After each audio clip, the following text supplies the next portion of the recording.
Всем привет, дорогие друзья! И следующий наш механизм будет электрический камин, или как-то его там можно по-другому назвать.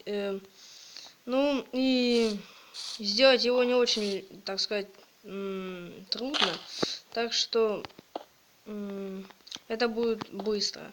И, пожалуйста, ставьте лайки, подписывайтесь, если вам понравилось это видео. Значит так, ставим вот таким образом раздатчики.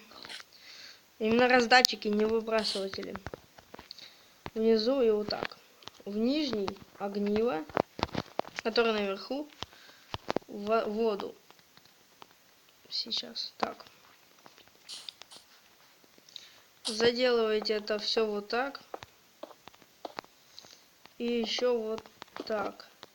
Ставите решетку железную вот так. Теперь вот эти два блока убираете вот таким образом. И подсоединяете вот тут красный камень. Редстоун, как там, вот так. С повторителями лучше не делайте, тогда ничего не заработают. Берете кнопку, ставите сюда и сюда. Нажимаем, там вода. Так, теперь сложное очень. Вот так делаете редстоун. Угу. Значит, так, делаете вот так.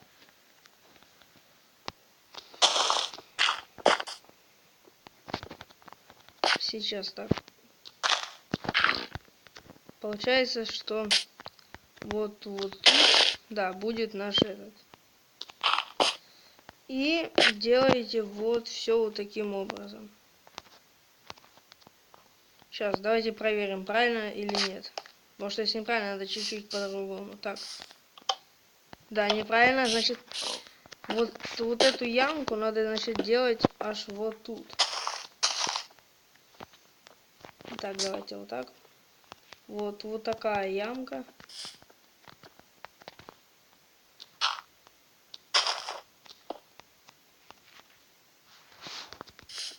Вот. Теперь у нас вот это подключается к вот этому блоку, а тут сверху раздатчик, который будет зажигать.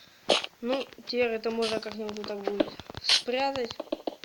Например, там еще закрыть. Также.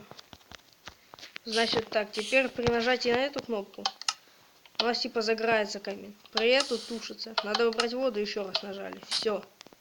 Вот так. Я ни у кого не крал. Я сам придумал такой. Может, есть похожие, но вот этот я честно придумал сам. Вот такой электрический камин. Ну что ж, если кому-то понравилось это видео, хотите больше всяких таких механизмов, то поставьте лайк. Хотите еще больше, подпишитесь на мой канал. Если это видео наберет 5 лайков, то я выпущу следующее видео. Всем спасибо, всем пока.